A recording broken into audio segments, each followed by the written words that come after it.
We are we on? We're recording. Okay. So we're recording now.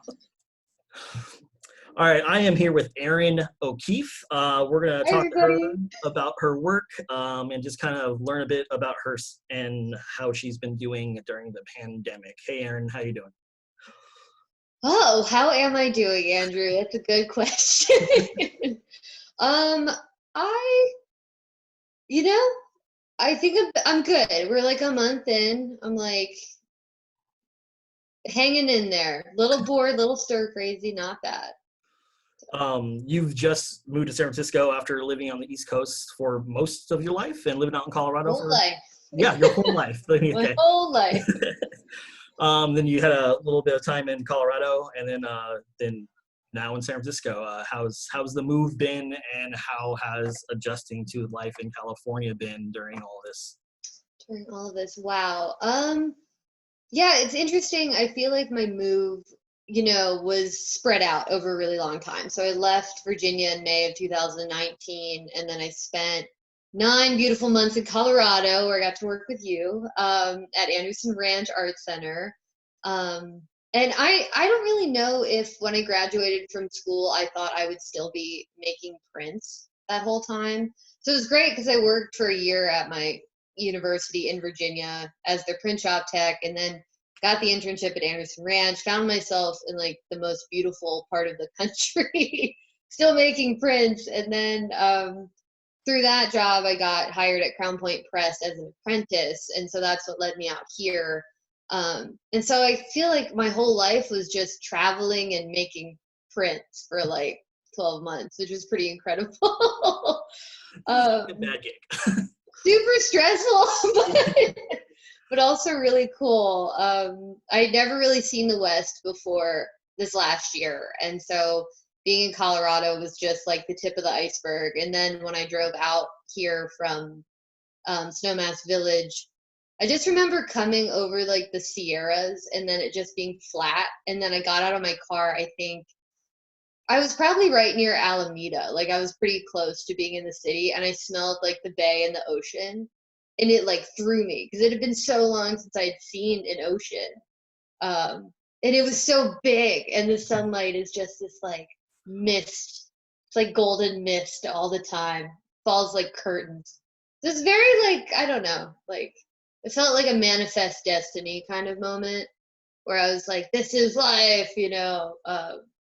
But I think since then, it's actually been a lot less epic than I thought. Like I'm kind of just settling and enjoying like being in one place for a while. So, um, yeah, it's weird because I think I've always been a good fit for out here. I didn't realize it until now. So, Yeah. Yeah. it's like, So let's talk about your work a little bit. So you said you've been making pretty much most of your artistic career as well. And then also so how has that kind of affected the way you work because print shops being closed? And I know your work was mostly like it was all kind of led to prints. Like you started out like with these photographs of you creating these kind of like costumes that you'd go out into nature in, you'd photograph yourself, and then you kind of turned those photographs into prints. So how has that kind of changed your process and what you've been doing? oh, yeah, it's interesting. So, well, I guess my long career has really only been like, I think my first printmaking class was 2015 or 16. Oh, So it's really only been like 5 years of making prints. But I started pretty much doing exclusively woodblock. Like that was my favorite thing. And I was working sort of in like an intensive post-baccalaureate fellowship while I was a shop tech, where I was really being challenged to like get out of my comfort zone and start working with new processes.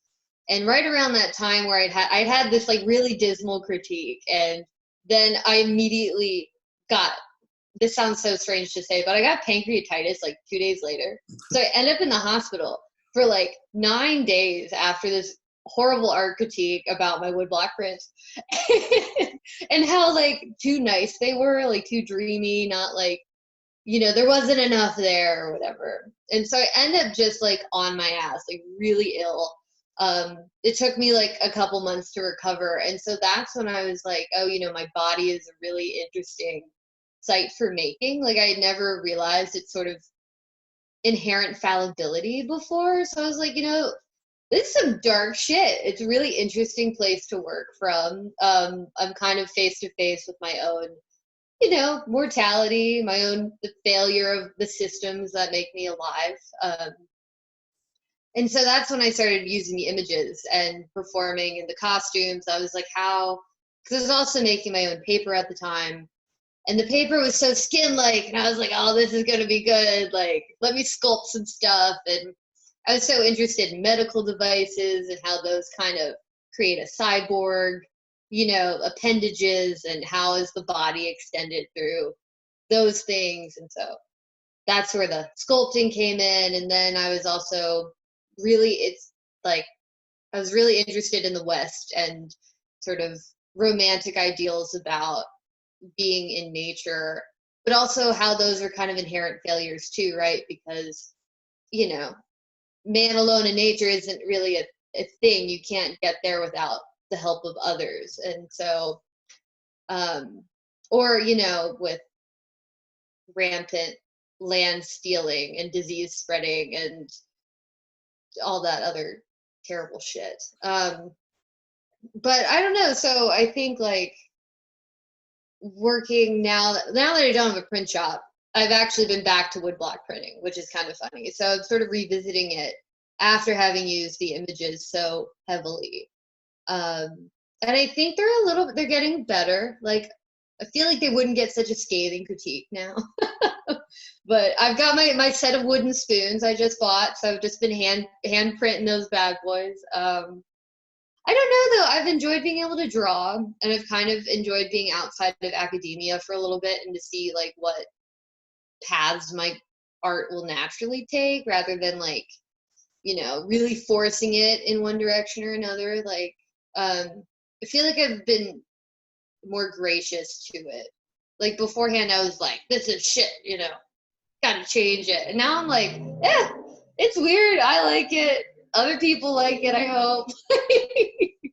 But I'm still working though with these figures in the environment, and sort of very sickly looking sad figures. But Yeah, it seems like you've kind of moved into like these like homogenal like blobs of people with collage and stuff like that. Which I are love a good super blob. interesting. I mean, you do love the blob. It's very like Amorphous, yeah. yeah, the transformative nature of like the blob and how it's become like these things in your prints and your drawings lately. It's been really interesting. Also, kind of, Don't tell anyone. It's because I don't know how to draw people. is that why? Just kidding. Because you seem to have gone more illustrative, versus the like. It seems like you had a pretty big photo base beforehand, and now you've gone back to like this illustrative nature in your works, and Yeah. I really enjoy it. And it looks like that you're kind of mixing collages to like handicap yourself with the not being able to draw people that you've been. Yes, the collage. Thank you for bringing that up. That has been sort of my favorite way out. I've been stealing my roommate's Vogue magazines, and there are some blobs in there. Let me tell you. So many. Fashion these days is just blobs. It's like, it's my time. I'm ready. Never liked collage before this. That's good. That's good. So with everything happening, your work changing, you're moving, your print shop's closing down, you're going back to hand printing. So your work has changed a bunch. How are you doing, like, as a person going through all this change, dealing with the print shop closed down, so you're working somewhere else now. You're also going into like, I mean, this is the third month of it now, right? So you're getting Yes. Yeah. I think San Francisco went shelter in place like, I think it was March 12th. So we're up on the 2 year or 2 month 2 months. mark, That's what it is. almost. Yes. Yeah. But have you found any resources or things in San Francisco that have been helping you out, that kind of been helping you get through it? well, so I guess to answer the first question, as far as how am I doing, I think, well, what's interesting about sort of the feeble forms that I've been using, I feel like they're coming from a place of like transition and like being in between two states, but also like their existence in their environment is like at odds with how soft and feeble they are. So I've really been reflecting on how the assistance of other people has made my existence out here so um not really, well, I don't want to say successful because I am bagging groceries. But doable and feasible. And I think that like over a year ago, I would not have even been able to picture myself doing the things that I've done this year and to have made it and to still be okay and to still be like, working productively. Like I was so scared that art would fall by the wayside if, you know, I wasn't making enough money or if I was too far away from the people I loved. And I don't know. I like felt myself carry all of those relationships with me across the country, and like I've enjoyed quarantine because it has allowed me to like reconnect with a lot of people and just realize that like there's support, when you don't always think it's there, and that help is always around the corner if you need it. And so I've actually been like in a really good space mentally because you knew me at the ranch. I didn't like to ask for help. Yeah, I think I've encountered that once or twice. It Oh, is I'm kind so sorry. of it's kind of interesting how like you bring that up, because it is like how we connect with people and how like every day I'm used to being surrounded by people in a creative space because I work at an educational institute, and surrounded by creative people, and then like being isolated at Totally. home, like man, I go nuts. And Yeah, it's nice to still have a community of people around you that you can rely on and talk to, and then just kind of like talk things out with, and kind of how important that is too as well. definitely. And to um answer that second question, it's like even without a print shop, like part of me feels like I have this like beautiful imaginary one that's just filled with all of the people I've made prints with over the years. Like, I don't know, because we're all kind of we're doing the same thing and we're going for the same goals. And if you make prints, you're a community minded person, and yeah. you know what it's like to be like, I can't lift this lithostone by myself, or like, you know, Yeah. I left my ink roller out. Can you clean it up for me? Or yeah, Don't I keep don't know. It's heavy. It's dangerous. You need other people, and those connections do not go away if the shop goes away. And I think that's been a huge lesson for me being out here too. So Yeah, I think I find that very true, that even when you're not in a creative community, the the bridges you build with people while you're doing things and making art and creating things kind of lives with you no matter where you are. ugh, yeah, I don't know. And it's like even yeah, I think that creative spirit when you recognize it in other people too. I don't know, it just makes connecting even easier that way, where you're like, okay, like we're like minded, like doing the same thing, supporting one another. I don't know. And you never realize how strong those bonds are until they're under pressure. And this is a really good example of that. It really is. Get me out of the house. Oh, but yeah, I'm excited. I hope that like Crown Point was a great experience. I think it would have been I don't think I was ready for it, but I think it was a really great lesson for me to learn early. Like, okay, like I need a couple more years of experience, or maybe I need a different environment. What am I a good fit for? Everyone there was incredible. Oh my God, they were so awesome. Like most badass women work at that print shop. Um, and they like through that, already sort of familiarizing myself with different shops, and like Kala is around, and there are shops in Berkeley and shops in Oakland. And so hopefully after all this is over, I've got like a post quarantine print bucket list from like gonna apply for some stuff, gonna join some stuff. Have you been applying to any like online stuff at all, or? Um, no, actually, I've not. I've kind of been, well, I applied for so much after, like right at the beginning of quarantine. Um, And it's like, I'm still trying to make. I'm in a making mode right now. It's good. Trying to figure out what's like. I don't know how to explain the things that I would be applying with, and I think once that happens, Yeah, yeah. I mean, you're. oh, this has helped a lot actually. I'm like, this interview. Oh, Great. good, good. I'm glad. I'm glad it's helped. Yeah, no, I mean, it's just interesting to see like where people are going now, what they're doing, kind of how I mean, it's weird how social our lives are, even though they're not really like just the making part of it is like a Yes. social aspect, and how it's become like this inherent isolation of making things, and how that has transformed not just the way people work, but what they're making as well. So Totally. Yeah. I found myself like, I think you might have asked this and I just didn't answer it, but like how I've been spending, like how I've been managing like self isolation. And I've been listening to podcasts for the first time in my life. And I regret every year that went by that I didn't listen to podcasts. Um, because like even the moth one I had never listened to. And so like hearing other people's stories at this time has been really helpful for me. Like, okay, everyone's dealing with shit all the time. And I don't know, there's just some really profound lessons that you can learn just hearing someone else talk about what they've been through. Um, I've also listened to this one about the occult that I like. It's run by two women from Virginia, so I'm like, it's called This Is Why We Drink. I love them. They're so cool. that They sounds like talk, it's like ghost stories. It's so really. great. I think there's a ghost in my apartment. That I, might be. I saw your You see my. looking for one earlier.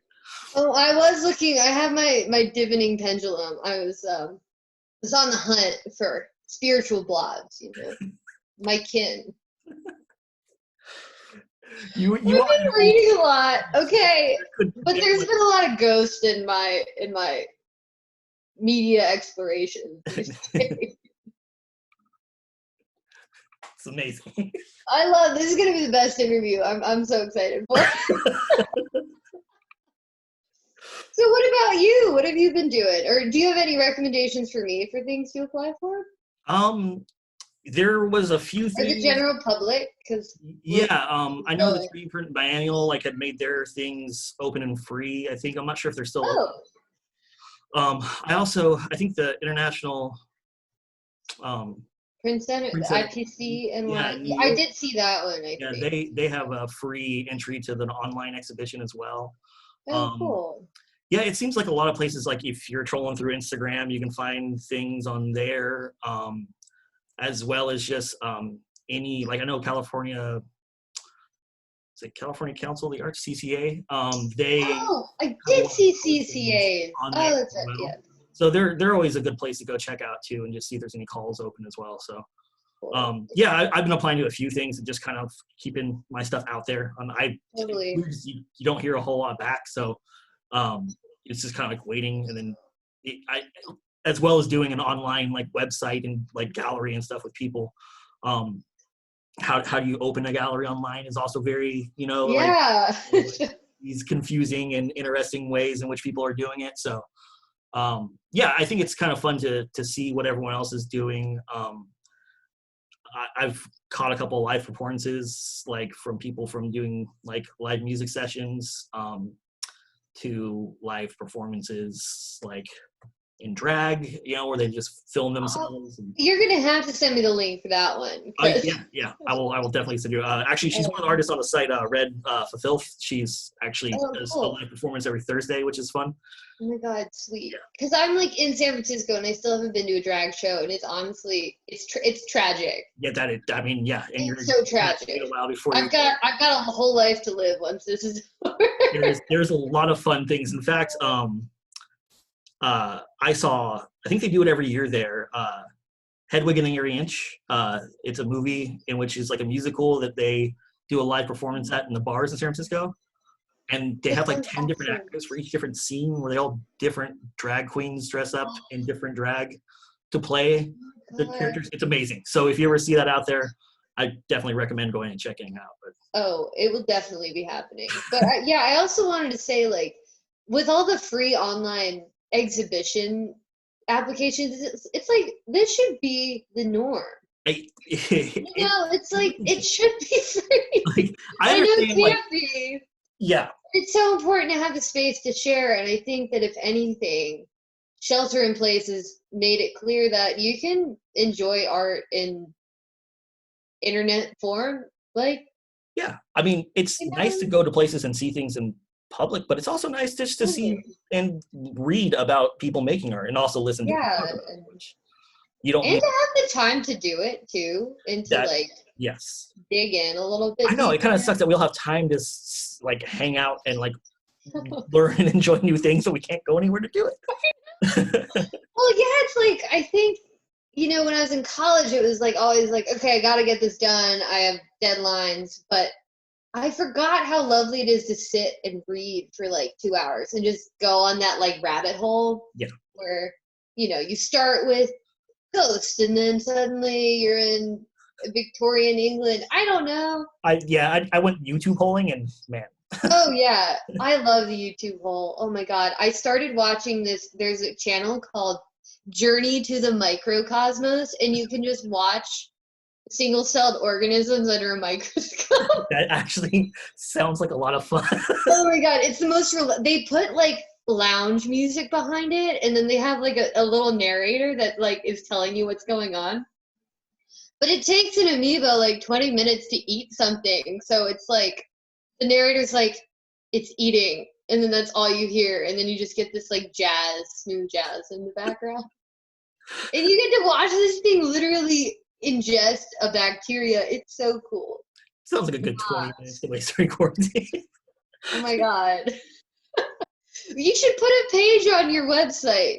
Recommendations from I have artists. a resources page. If you want to send me the links, I will definitely. Journey to the Microcosmos. Yeah, I mean, hey, good. I'll make a subsection that says "Good waste slip time." Yes. Oh my God. Good ways to waste time. You need inspiration? Yeah. Watch some Paramecium. It's so I cool. was watching the like the cosmos and the black holes and all that stuff, and like it made me inherently aware of my own existence and how like Oh not my God. important it is and how it's all gonna end sometime. I'm just like, this is depressing. I need to stop watching. But then you also think like there I was listening to this another podcast. It's about space. It's called Space Pod because it's a podcast. Gotcha. Very But clever. like they were finding they found a couple of interstellar objects recently that they were tracking. And one of their biggest points is that this thing came from like multiple billions of light years away. It's been traveling through the stars. It's not from our solar system, but it's made of the same shit that we are. So it's like, I don't know. The fact that Tons of us flying out of I don't know. It's like you're composed of this really random yet really specific amount of things, and somehow you just like you got lucky enough. to be made. Your parents were like, "We like each other. Let's do this." I mean, not all the time, but No, yeah.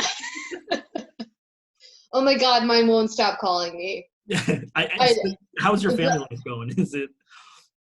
Because I currently live with my mother, which is fun and also a challenge as well because she has sheltered in place. She's only been out twice since. Yeah. And so like God. trying to take care of her and make sure everything's good. I can imagine how everyone else is doing with their parents who are also freaking out. I know our buddy Kyle, who also has parents back. Oh my God, Midwestern parents. Yes, who freak out every couple days and call him and make sure he's safe because they're in a very small town where he grew up. But yeah, so how was where yours? did he grow? Oh, I can't remember the name. There's cheese curds there. Yeah, it's Wisconsin. Wisconsin. I still can't do that accent. Not as good as him.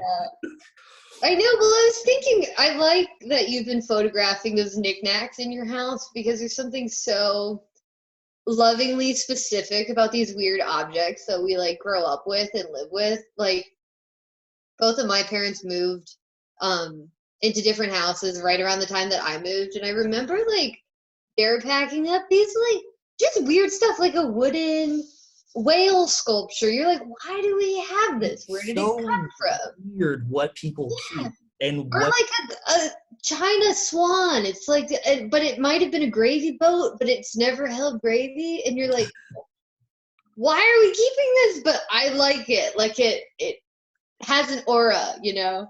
Yeah, Some Walter Benjamin stuff there. well, it's all like people's aesthetics and like not always is the same as their parents, right? So like Totally. my mom is eclectic and likes weird things and holds on to everything she has ever gotten from everyone and has a space for it in her home. Like that's what she does. It's how she's been. Yeah. Yeah. So it like learning kind of about those things, which like growing up, like you just don't really like, I mean, you're like, what the that's weird. The thing's like, always been here. Well, I've and lived that's my like whole life with this thing. one of the reasons I started that project is because we have a duck that like has been sitting on our shelf for fucking ever. And Thanksgiving one year, my brother bought the duck out, and I was like, "Oh, what are you doing?" He's like, "There's whiskey inside this duck." I was like, "What do you mean?" He's like, "It's a whiskey bottle." Whiskey duck. Yeah, apparently he opened it and God. drank it 10 years ago, and then like put it back, and so we all took shots of this really terrible whiskey. Aged whiskey duck. Thanksgiving. Oh my God, you've got to title that project Whiskey Duck. I mean, he's there. Oh my God. Okay, if I ever visit, we've got to drink out of the duck. I mean, the whiskey's gone because it was terrible, but. Got it, yes. Yeah, and also, yeah, so like, I just dropped my phone. Don't break another one. It's already broken. Okay. That's the other thing. Can this be my artistic statement? I break phones. Because Apple sucks. No, I just got hand sanitizer in the headphone jack of that one, and it's. What are you dipping it in sanitizer? No, because like at work they make us sanitize everything, and so I just always have like a film of gel on my hands, and I accidentally like had the hand sanitizer on my hands and touched the headphone jack, and then like inserted the headphones, and immediately things went awry. It's fine. It's a political statement. I'm sorry, Explain to me. It's a fallibility. I don't know. Art in the Age of Mechanical Reproduction. Okay. I gotta reread that one. There are a couple I've gotta. Hey, there's a reason, and you know we're gonna find it. If I don't find it in quarantine, I'll find it later. I'm very interested to see how that one pans out. I swear. No, well, what's funny about like moving though, like what I realized, and like being in your space with all of your things, it's like you can really go into the whole, like thinking about how and why you care for the things that are in your space and that you share your space with. It's like, I mean, you have a large dog, but that's different. I don't have any pets to like project this on, so it's like all right, my computer is on my side table, but I love rocks like so much, and I had to fill like a Chevy Impala to get out here, and somehow I was like, yeah, I can leave this pillow behind, but no, the geode has to come. It has to make the trip. And like the sad thing is that's not even like the biggest one I brought out here with me. It's like I don't know. It is very odd the things you find important. Yes, I'm like, why do I care for this so much? Man, I have this little Volkswagen Eraser. It's like it's a little yellow bug that like my old tech in Australia gave me when I was going to school there. Oh, that's adorable. It has made it across the seas into every place I've lived in, and it's usually somewhere. In fact, no, it's not here. Also, usually it's somewhere. It's on the road. I think it might be on my desk at home now. But yeah, it's like just like little things like that. Like I have action figures, which I have had in multiple different occasions, and if I've lost them, I've rebought them. Oh yeah.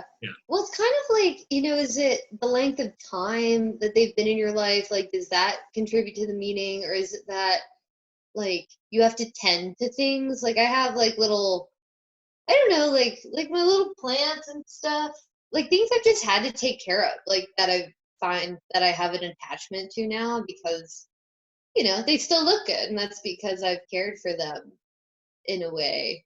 I don't know. It's so strange because it's like they're just objects, but I don't know. And you can tell when you. It's so weird because if you go into someone's space, you can fucking tell what they like the best. Yeah, it's usually on a mantle somewhere with all these little things. Like an altarpiece. Yeah. But no, I think it's like it's an intuitive sense where you feel that an object is really cared for and loved by whoever owns it. And I think that it's so interesting because like even when you go to museums and they have like the backstory of how they got this like Chinese vase or something, it's like no, someone just really cared for it for a long time and then they passed away and then their family was like, museum. Yeah.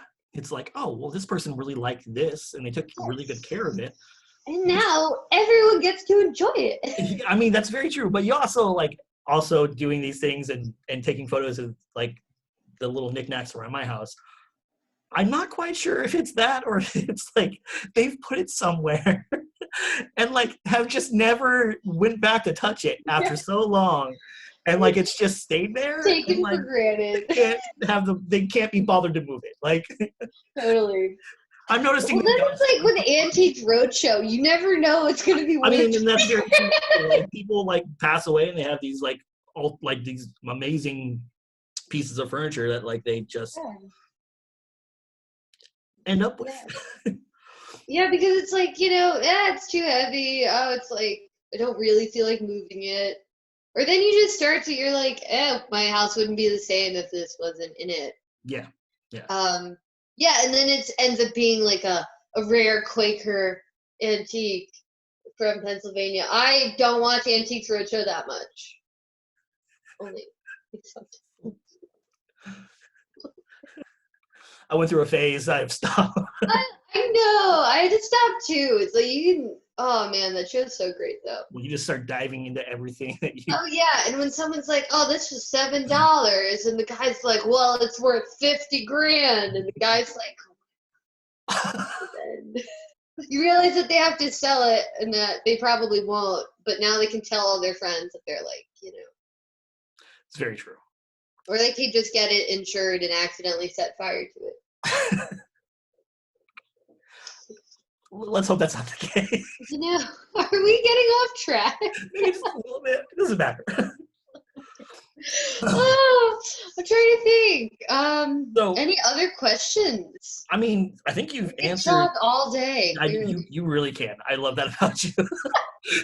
Oh my God. Yeah, no, I was just about to wrap it up, and yeah, thank you so much for talking to me. And, for not shutting up. Oh, I mean, it's the best. It's the best. Oh my God, I miss you. Okay, let's Zoom happy hour again. Yes, yeah, and or by the way, Zoom and talk about stuff. Yeah, if you have friends that you haven't seen in a while, they have like Cards Against Humanity online, which you can play. There's like, there's Netflix, like you can watch a movie and like just like watch them with people and type on the side on your computer. Like there's ways in which you can get out there and talk to your friends and family and your creative circles. So don't hesitate to do that. If you have questions about that, you can always ask us. You can find us online or on the website. And never forget how your interiors and all of your strange objects affect you and make you who you are. Very much so. Interiors that make us. Thank you. Yes. I should get out of my pajamas now. We're gonna stop.